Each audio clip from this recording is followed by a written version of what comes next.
are you, Prakash? ഇതൊരു തുടക്കം മാത്രം. This is only a beginning.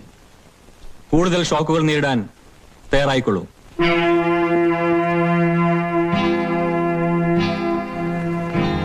വൈകിട്ടില്ല. കോംപ്രമൈസിന് ഇത് സമയമുണ്ട്. എന്താ ഒന്നും മിണ്ടാത്തത്? ഓഹോ, എന്നോട് ദേഷ്യമായിരിക്കും. ശ്രീ പ്രകാശ്, ഞാൻ സമ്മതിക്കുന്നു, എന്റെ മോൻ ചെയ്ത് തെറ്റ് തന്നെയാണ്.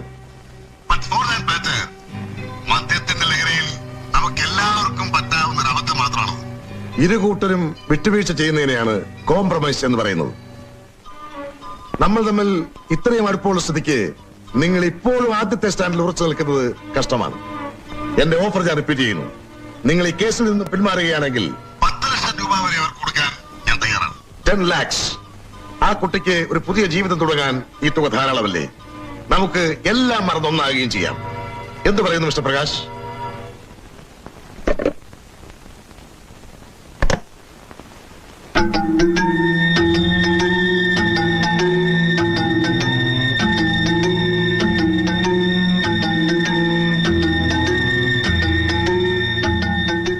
സംഭവം നടന്ന ദിവസം എത്ര മണിക്കാണ് നിങ്ങൾ കൈമൾ കൺസ്ട്രക്ഷൻസിന്റെ ഓഫീസിൽ എത്തിച്ചേർന്നത്? 4 മണിക്ക്.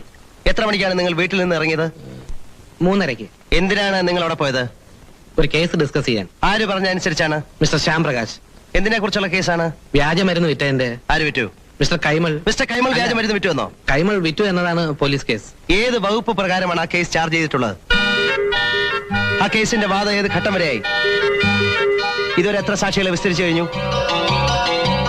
തൊണ്ടിയായ സാധനങ്ങൾ പിടിച്ചെടുത്തിട്ടുണ്ടോ? പ്രോസിക്യൂഷന്റെ പോയിന്റ്സ് എന്തൊക്കെയാണ്? IPC section 274 adulteration of drugs ആണോ? IPC section 275 sale of adulterated drugs ആണോ പ്രോസിക്യൂഷൻ പ്ലീഡ് ചെയ്തിരിക്കുന്നത്?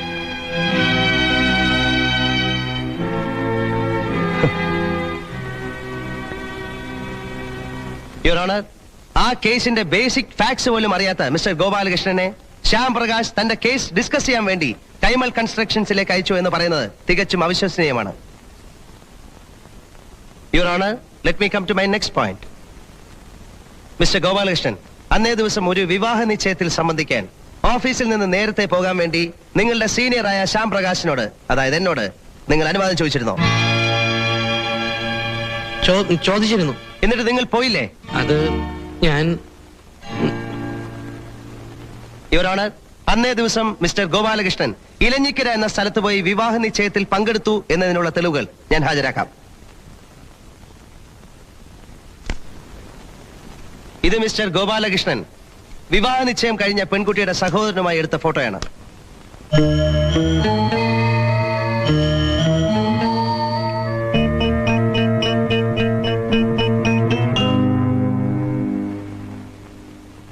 യുവർ ഓണർ, ഞാൻ വിവാഹ നിശ്ചയത്തിന് പോയിരുന്നു എന്നത് സത്യമാണ്.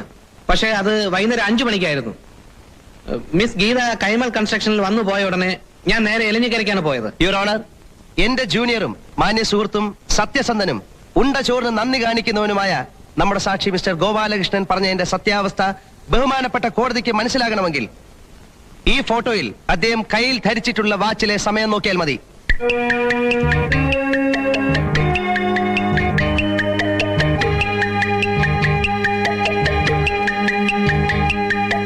അതിലെ സമയം 4 5 മിനിറ്റാണ്.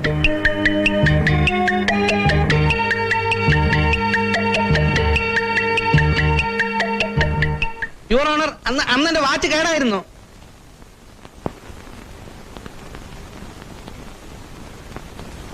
വാച്ച് കേടായിരുന്നു എന്ന നിങ്ങളുടെ വാദം സമ്മതിച്ചാൽ തന്നെയും പ്രശ്നം എന്തായിരുന്നില്ല.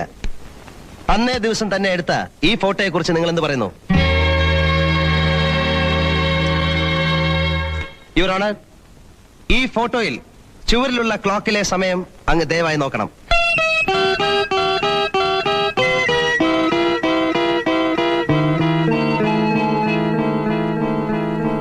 അതിലെ സമയം 4:10. കൈമൾ കൺസ്ട്രക്ഷൻസിന്റെ ഓഫീസിൽ നിന്നും ഇലഞ്ഞിക്കര വരെയുള്ള ദൂരം 80 കിലോമീറ്ററാണ്. അതായത് മിനിമം 2 മണിക്കൂർ യാത്ര. 4:10 വരെ ഇലഞ്ഞിക്കര ഉണ്ടായിരുന്നു എന്ന് പറയുന്ന ഈ സാക്ഷി 4 മണിക്ക് കൈമൾ കൺസ്ട്രക്ഷൻസിന്റെ ഓഫീസിൽ വെച്ച് ഗീതയെ കണ്ടു എന്ന് പറഞ്ഞു കഴിഞ്ഞാൽ എങ്ങനെയാണ് വിശ്വസിക്കുക യുവർ ഓണർ?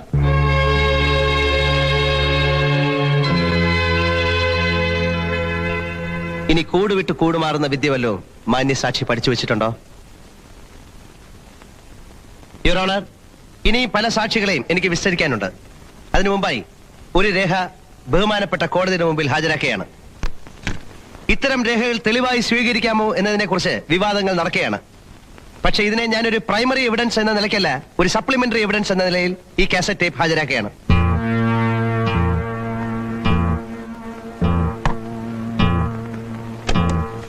പ്രകാശ്, ഇതൊരു തുടക്കം മാത്രം. This is only A beginning. കൂടുതൽ ഷോക്കുകൾ നേരിടാൻ തയ്യാറായിക്കൊള്ളൂ. വൈകിട്ടില്ല, കോംപ്രമൈസിന് ഇനി സമയമുണ്ട്. എന്താ ഒന്നും ഉണ്ടാത്തത്? ഓഹോ, എന്നോട് ദേഷ്യമായിരിക്കും. ശ്രീ പ്രകാശ്, ഞാൻ സമ്മതിക്കുന്നു, എന്റെ മോൻ ചെയ്തത് തെറ്റ് തന്നെയാണ്. ബട്ട് ഫോർ ദാറ്റ് മാറ്റർ, മദ്യത്തിന്റെ ലഹരിയിൽ നമുക്ക് എല്ലാവർക്കും പറ്റാവുന്ന ഒരു അബദ്ധം മാത്രമാണ്. ഇരുകൂട്ടരും വിട്ടുവീഴ്ച ചെയ്യുന്നതിനെയാണ് കോംപ്രമൈസ് എന്ന് പറയുന്നത്. നമ്മൾ തമ്മിൽ ഇത്രയും അടുപ്പമുള്ള സ്ഥിതിക്ക് നിങ്ങൾ ഇപ്പോഴും ആദ്യത്തെ സ്റ്റാൻഡിൽ ഉറച്ചു നിൽക്കുന്നത് കഷ്ടമാണ്. എന്റെ ഓഫർ ഞാൻ റിപ്പീറ്റ് ചെയ്യുന്നു. നിങ്ങൾ ഈ കേസിൽ നിന്നും പിന്മാറുകയാണെങ്കിൽ 10 ലക്ഷം രൂപ വരെ അവർക്ക് കൊടുക്കാൻ ഞാൻ തയ്യാറാണ്. 10 lakhs. ആ കുട്ടിക്ക് ഒരു പുതിയ ജീവിതം തുടങ്ങാൻ ഈ തുക ധാരാളമല്ലേ? നമുക്ക് എല്ലാം മറന്നൊന്നാകുകയും ചെയ്യാം. എന്ത് പറയുന്നു മിസ്റ്റർ പ്രകാശ്? യുവർ ഓണർ, ഇത് ഞാൻ അങ്ങോട്ട് ചെയ്ത ഫോൺ കോൾ ആയിരുന്നെങ്കിൽ ട്രാപ്പ് ചെയ്യാനുള്ള അറ്റംപ്റ്റായി വ്യാഖ്യാനിക്കാമായിരുന്നു. But please note, mister Kaimal തന്നെയാണ് എന്നെ വിളിച്ച് സംസാരിച്ചിരിക്കുന്നത്. കേസ് 22-ാം തീയതിയിലേക്ക് മാറ്റിവെച്ചിരിക്കുന്നു. നമ്മുടെ അഡ്വക്കേറ്റിന്റെ കോൺഫിഡൻസ് ഒക്കെ പോയി. കേസ് നമ്മൾ തോക്കുന്ന ലക്ഷണമാണ് കാണുന്നത്. ഇനിയും പല സാക്ഷികളെയും ഹാജരാക്കാറുണ്ടെന്നാ പ്രകാശ് പറഞ്ഞിരിക്കുന്നത്. ഛേ, അവന്റെ നീക്കങ്ങൾ മുൻകൂട്ടി കാണാൻ കഴിയാത്തതാണ് നമുക്ക് പറ്റിയ ഏറ്റവും വലിയ പരാജയം. അപ്പൊ പിന്നെ നീ വിഷമിക്കണ്ട, ഞാൻ ആലോചിച്ചിട്ട് ഒരു വഴിയേ കാണുന്നുള്ളൂ. കേസ് ഒരു പുതിയ ഡയറക്ഷനിലേക്ക് തിരിച്ചുവിടുക. എങ്ങനെ? പ്രകാശിന്റെ ഡിക്ഷണറിയിലെ ആദ്യത്തെയും അവസാനത്തെയും വാക്ക് കോടതിയാണ്. ആ കോടതി തന്നെ അവന് വാട്ടർലുവായി മാറണം. ഇതാര് ഗോപാലകൃഷ്ണനോ? വാ വാ വാ വാ. പിന്നെന്തൊക്കെയുണ്ട് ഗോപാലകൃഷ്ണ വിശേഷങ്ങൾ? ഒരു സ്മാൾ ഒഴിക്കട്ടെ? അയ്യോ വേണ്ട സാർ, ഞാൻ എന്ന് ജോയിൻ ചെയ്യണമെന്ന് ചോദിക്കാൻ വന്നതായിരുന്നു. എവിടെ ജോയിൻ ചെയ്ത കാര്യം? അല്ല, സാറിന്റെ കമ്പനിയുടെ ലീഗൽ അഡ്വൈസറായിട്ട് എന്നെ നിയമിക്കാന്ന് പറഞ്ഞിരുന്നില്ലേ? ഓ, അതെ. വരട്ടെ ഗോപാലകൃഷ്ണ, തൽക്കാലം ഗോപാലകൃഷ്ണൻ തനിയെ പ്രാക്ടീസ് ചെയ്യേ. സമയമാകുമ്പോൾ എന്താ വേണ്ടെന്ന് വെച്ചാൽ ഞാനങ്ങ് ചെയ്യാം. അല്ലേ അളിയ? പിന്നല്ലാതെ. സാർ, അത് കാശ് വല്ലതും വേണമല്ലേ? 1000-ഓ 2000-ഓ ആഫീസിൽ നിന്ന് അക്കൗണ്ടിനോട് ചോദിച്ചാൽ തരും. വാങ്ങിച്ചോ? കമോൺ, പോയിട്ട് വാ ഗോപാലകൃഷ്ണ. ഞാനല്ലേ പറയുന്നത്, ചെല്ലേ. സാർ പോയിട്ട് വാ ഗോപാലകൃഷ്ണ.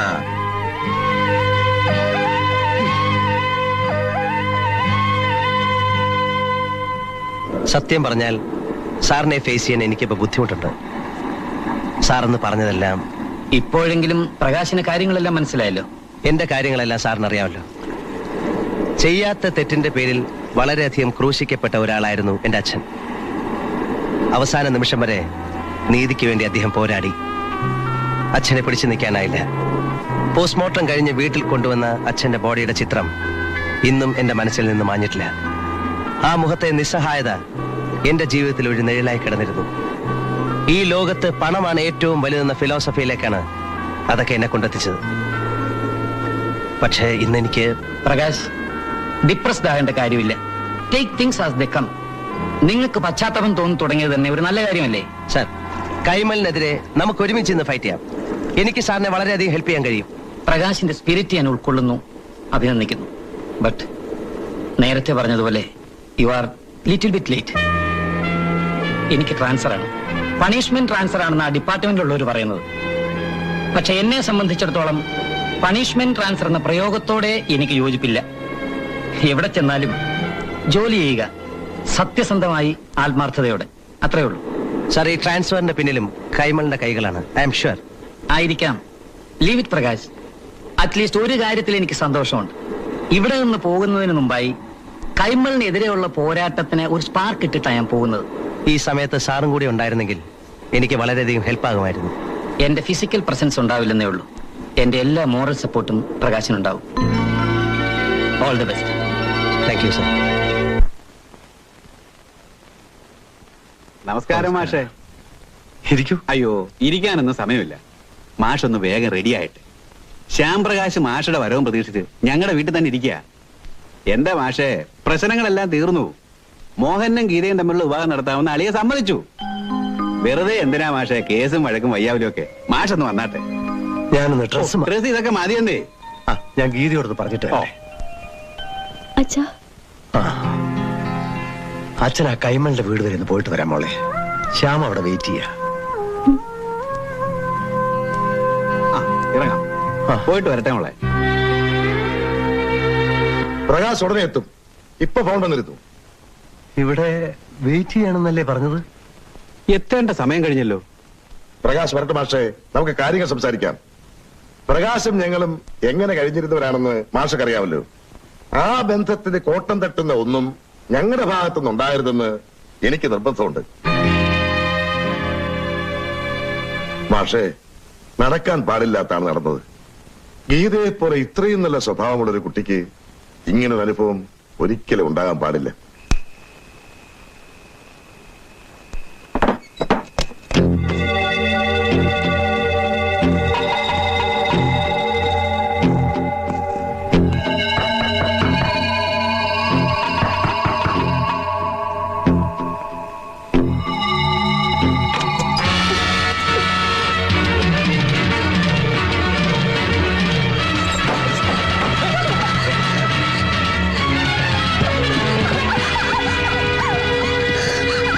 അങ്ങനെയാണെങ്കിൽ മോഹൻ ഗീതയെ തന്നെ വിവാഹം കഴിക്കട്ടെ എന്ന് ഞങ്ങൾ തീരുമാനിച്ചു.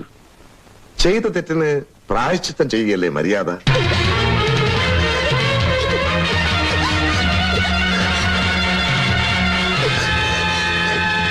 എത്രയും നല്ലൊരു മുഹൂർത്തം നോക്കി നമുക്കതങ്ങ് നടത്താം. എന്താ അളിയാ? ഇനിയുള്ളതെല്ലാം ഭാഷ തന്നെയല്ലേ നടത്തേണ്ടത്.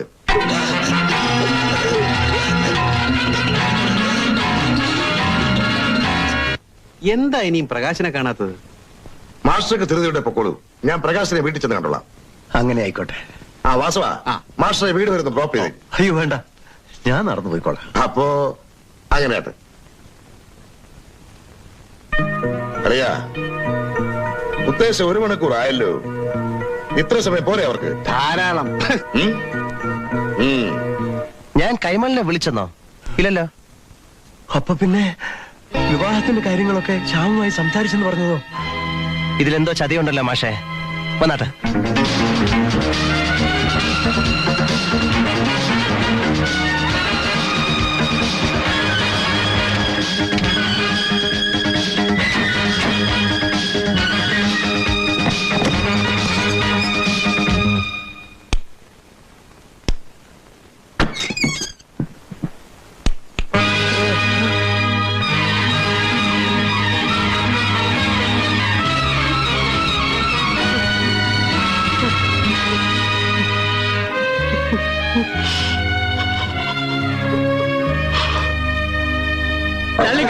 മാറി നിൽക്കാൻ എല്ലാവരും ഒഴിഞ്ഞു വേണ്ടേ? ഇവിടെ എന്തെന്നാ കൂട്ടം?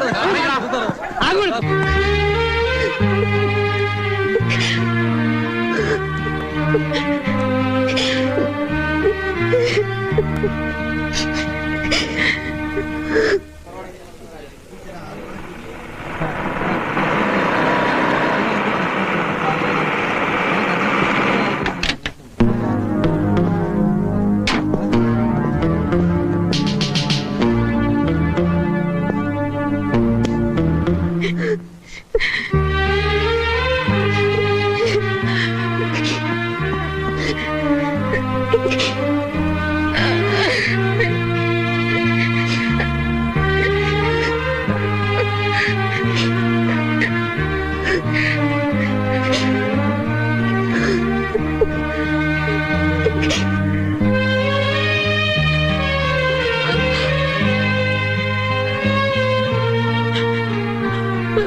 ബോഡി എവിടെ ഹാങ് ചെയ്തിരുന്നു? അവിടെയാണ് സർ.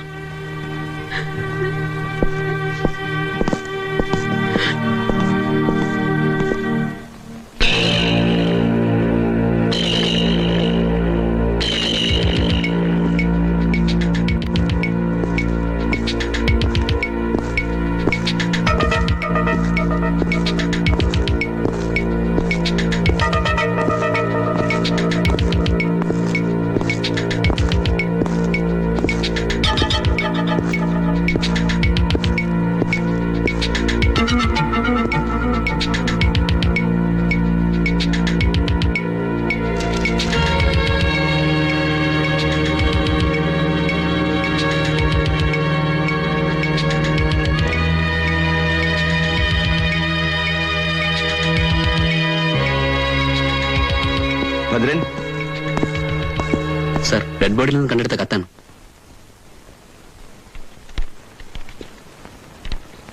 കൈമളിനോടുള്ള വ്യക്തിവൈരാഗ്യം തീർക്കാൻ ശ്യാംപ്രകാശ് എന്നെ ഒരു കരുവാക്കിയതാണ്.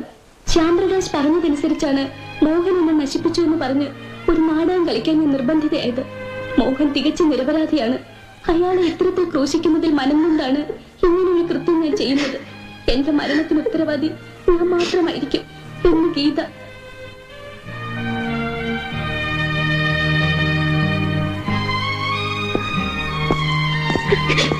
ബോഡി പോസ്റ്റ്മോർട്ടത്തിന് അയച്ചോളൂ. ബന്ധുക്കളുടെയും പരിചയക്കാരുടെയും സ്റ്റേറ്റ്മെന്റ്സ് വാങ്ങണം. ശരി സാർ.